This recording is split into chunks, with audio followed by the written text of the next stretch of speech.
to the flag of the United States of America and to the republic for which it stands, one nation, under God, indivisible, with liberty and justice for all. Okay. Public comment period. Any comments? I think no. Okay, thank you. It's all you. I wish I had something to say. All right, minutes. Approval October 5, Board of Supervisors minutes. We can't sign them because Ron's. You can, you have two, so Oh, it's okay. not a majority, as long as you both agree. Thanks. Do you have any questions or comments about No. these? Okay. All right, then I will make a motion to approve the October 5th Board of Supervisors meeting minutes. Do I have a second? You have a second. All in favor? Aye. Okay. New business.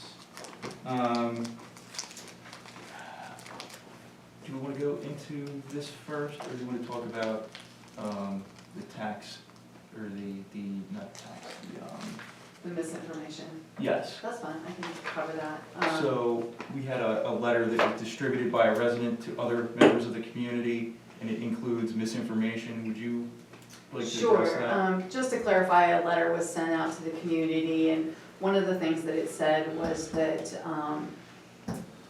the rate increase for Perkiomen Crossing that's proposed for 2024 is not enough to cover the cost there, and that the remaining taxpayers would have to cover that, and that's not the case. Taxpayers won't have to cover anything. Perk Crossing, their sewer budget is in the deficit, but they have more than $500,000 in reserve in their water. So the plan is just to borrow from water for sewer until the debt for sewer is paid off, and then it'll pay it back. So, but it's all Perkiomen Crossing money, if anyone's interested. Okay. Because if anybody has any questions, they can reach out to the township. Absolutely. Right, okay. Great, thank you. Okay, 2024 budget discussion. Okay, so we have a draft budget in front of you. So last month when we looked at this, we had broken out some non-recurring proposed projects from the recurring expenses for 2024. And I'll just kind of do an overview, and then we can get into some of these. So our revenues for 2024 are projected to be $1,423,367. The recurring expenses for 2024 are estimated to be about $1,117,000. So we have about $300,000 additional revenue that's not covering recurring expenses. So that's good. We're in a good position from that standpoint. We do have several large projects that we're hoping to do in 2024, and I'll just kind of run through some of the big ones. One, I broke out a new tilt trailer for the Public Works Department. That's only $8,000, so it's not that big. There had been talk about possibly replacing their backhoe, and their backhoe is about 10 years old. At our last meeting, we had discussed that we could probably get another year out of it. Steve did go ahead and go get an estimate though for the replacement, and the cost of replacing the backhoe would be $173,000, but they would give us $40,000 trade-in for our current backhoe, so it would ultimately be $133,000. At this point, we do not have that in the budget for 2024. If that's something you would like added, we can. We would just have to talk about the balance, the fund balance, and whether or not we wanted to use those funds to pay for that. Let's see, so as far as large expenses, the schoolhouse renovations next door have been high priority. We did receive a $100,000 LSA grant to help with those costs. And I did get an estimate. I think it's kind of worst case scenario, so it came in at just over $500,000, and that's to restore, windows, because the old style windows came up and then they curved at the top. So the cost estimate's pretty high, higher than we were hoping, definitely. So. But that's worst case scenario. Worst case scenario, right. So we have a $100,000 LSA grant that is dedicated to that building renovation. And then we have ARPA funds in the amount of $381,000 that need to be used in the next 2 years. And we had discussed applying those to the schoolhouse project. So that is now in the budget. We put $500,000 in the budget for the schoolhouse. But as I point out, there are 2 funding sources that are kind of dedicated to that, separate from our general funds revenue. The next item that we have in the budget right now that you may or may not want to keep in there is $180,000 for the maintenance building expansion out back. We have not had a chance to get detailed cost estimates, but projections are that it might be quite a bit more than that, just because we want to do a mechanic bay and a concrete floor, and it's got to be a pretty deep concrete floor. That may be something you want to pull out of the budget for 2024 and just hold off at this point until we're able to see how the schoolhouse goes. And then if we have extra ARPA funds, those could be applied to the maintenance building if that's what you wanted. And then finally, road projects. At the last meeting, we had talked about the 3 remaining segments of Faust Road. And when you add those 3 segments together, the combined total is $524,000. However, we anticipate having about $122,000 of liquid fuel funds to be able to be used for that. So what that leaves is would leave $401,000 to either come from general fund or our reserve balance. Just to touch base on our reserve balance, we have approximately $1.9 million right now. Of that does include the ARPA funds though, in the amount of $381,000. All right, so those are the big projects that we've talked about for 2024. In terms of our recurring expenses, not a whole lot has changed since 2023. Salaries currently are proposed to be increased by 5%, which you guys need to give me guidance if you want to keep that in there at this point. Insurance has gone up in many cases more than 5% for 2024. And I think a lot of that has to do with just the insurance industry in general, with all the weather related disasters. I think everybody's having to pick up the bill for that. Our solicitor, we're increasing that a bit for 2024 because that's come in a little higher. And then for capital purchases, our IT company has recommended that we get 2 new computers to replace 2 of our older computers. And they gave us an estimate of $7,260 for 2 computers. So that is the main things that I think we need to kind of work through, and then we can just kind of flip through the draft budget, make sure it all looks okay. Right. They gave you a quote for 2 computers that went $7,000? Yeah. Yeah, no, it seems kind of high, doesn't it? Seems incredibly high. Yeah, so, I mean, we can look more, or we could also just do one. Who's pricing this out? That's our IT company. So, $7,000. for 2 2 desktop computers. computers. And I think that's getting them all set up with our security and all the programs and everything going to be on it. But yeah, I agree. It seems high, but that's what they gave us.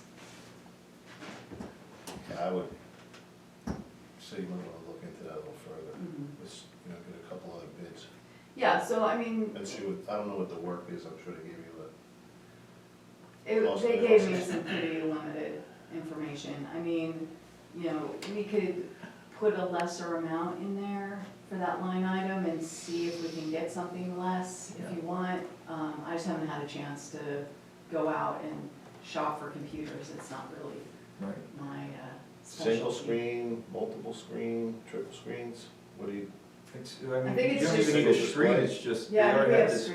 screens, I mean, yeah. that's crazy.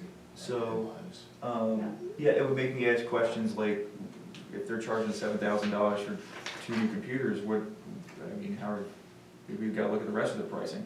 Well, here's what I can do, between now and next week, I can ask them to get us more information Yeah. about these, okay?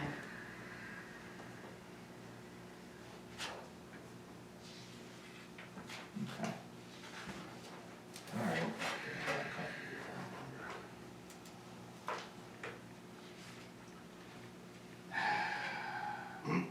Okay, so how would you guys like to do this? Do you wanna hit on the big items on the agenda or in the, that I mentioned, or do you wanna walk through the budget at this point? Are there particular line items that you have questions or concerns about? I think, in my opinion, that, you know, Steve, at the last meeting here, the last supervisor meeting, he said he was okay putting off that Mm-hmm, he was, tractor. Correct. I'm sorry, the front end one. yeah, the backhoe, but we had also talked about still getting prices, so Yeah, that's why it's not in the budget, but I wanted to give you the price so you have that. All right, so go ahead and postpone the backhoe. I think that's that's mine. probably fine. a good choice, and, I mean, it sounded like from our conversations, these road projects in particular sounded urgent. Well, particularly the second and the third segments, which would be between Little Road and Salford Station, those were really high priorities. I will say that, last time we met, we did talk about Gottschalk Road and, the fact that the edges on that are breaking down pretty quickly. And I think one of you had asked for a cost estimate for that, so we did get a cost estimate, and that one would be $190,000. Pretty close in price to segment 1 of Faust, which is from 73 down to the bridge. Mhm. So, I mean, like I said, at this point, we've put $401,000 into the general fund expense for highway construction projects. So much of that would need to come from our fund balance. Okay.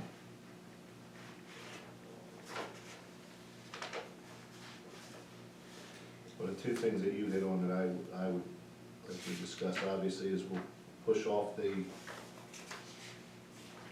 front end loader, backhoe, whatever you would like to classify it as, because Steve said it was, Mhm. the current one is fine, and the depreciation rate on it, or the turn-in or trade-in value is not gonna diminish much at all in a year. Mhm. And the 180, what do you feel about the tractor? I think we can, if we're able to push it off, then push it off. You're talking about something other than. No, I'm talking No, about the the backhoe. 170, whatever, because, you know, No, if we can get another year out of it, then we'll get another year out of it. Okay, I think it's probably, and I think the 180 that you're talking about for the building expansion, you know, leave that as a floater regarding what you have down here for the schoolhouse for renovation. the schoolhouse, yeah, I think we should keep that number in there for now, and then we can kind of break down the components of the project and see if there's ways we can save money. Right. Yeah, we can pull out the maintenance building at this point, because quite honestly, we're not really gonna take on anything here until we've got the schoolhouse up and usable, Mhm. for a meeting room. So, you know, if you guys are comfortable with pulling that out, we can. I mean, if we happen to get the schoolhouse done quickly, which I doubt, then maybe we can circle back and see if we're ready to revisit it, but if you want, we'll just pull that out of the budget. Does that sound about right? For now, I mean, that'll give you $500,000 next year to play with if you have an issue, right, Mhm. in reserve. Yeah, so we'll still have, Because you have 306 405 or something is what I came up with the funds, 180. The 179 or 174 wasn't involved. Correct, We yeah, decided that wasn't- last time not to, right. or 173 for the replacement backhoe. Yeah, So that's off the books as it is, right? right, yeah, that's not in your budget at this point. So we pull from our current budget, we would pull out the 180 for the maintenance building, because that is in there currently. The schoolhouse will leave in there at this point because it's being essentially, for the most part, being covered by the LSA grant and the ARPA funds, both of which, you know, have to be used. And then, so then I think it really kind of comes down to the road projects, and if you guys are comfortable leaving the $401,000 in the budget for road projects for 2024. Okay.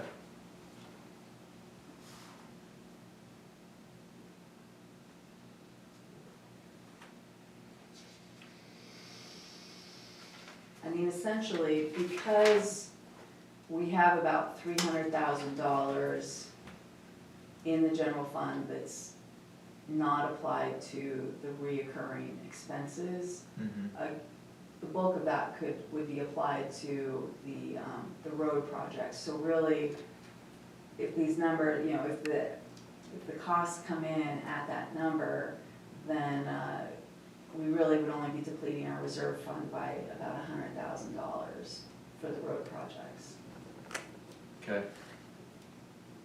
so.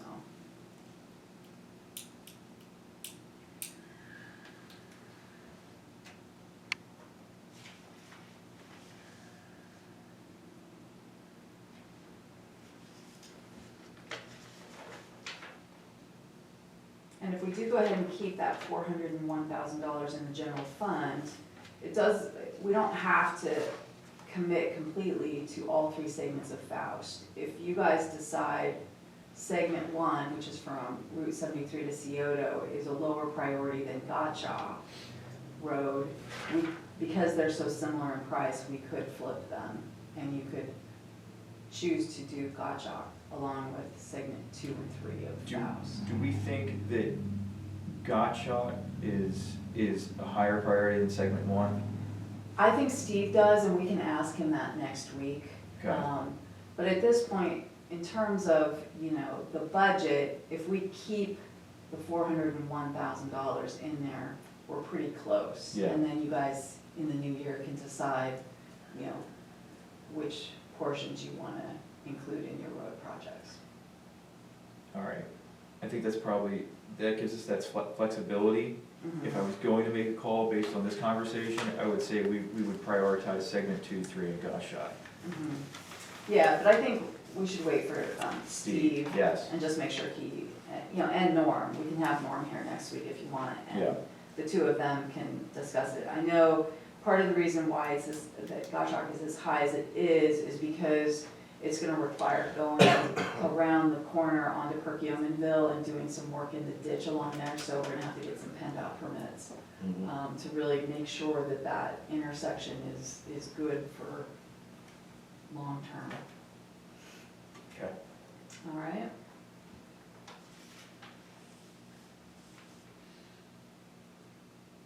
All right, so I think those were the big items for general fund. Did you guys have anything else for the general fund?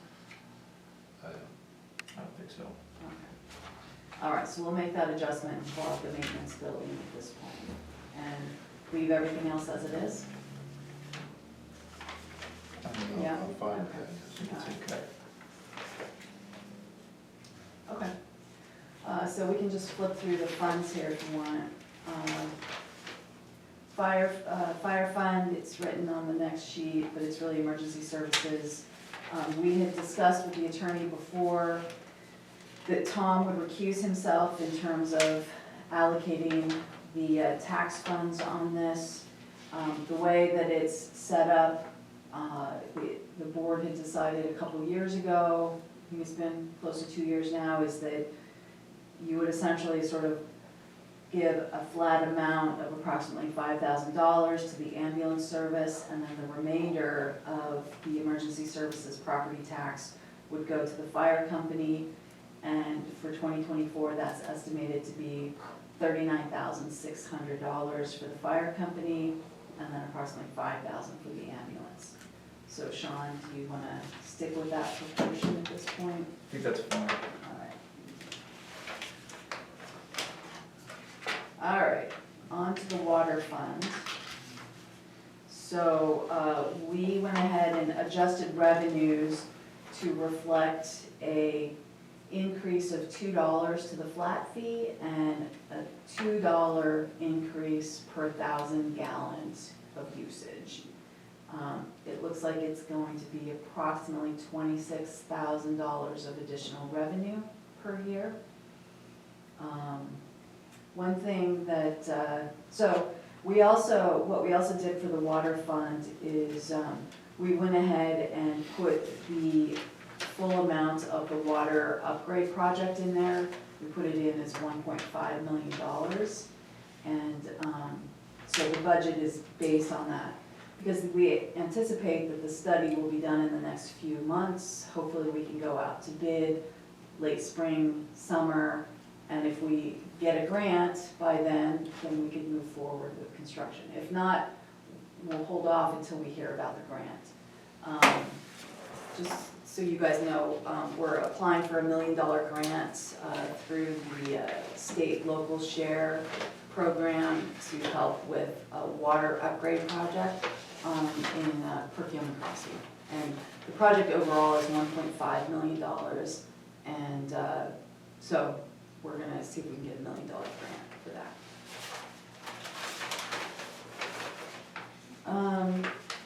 Okay.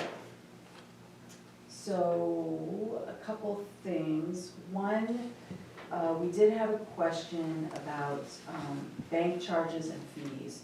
So currently, the way our payment system is set up is that whenever somebody calls in and makes a payment over the phone or a payment online, the fees, well, not online. So when they call in to the office to make a payment with their credit card, they don't pay the credit card fee.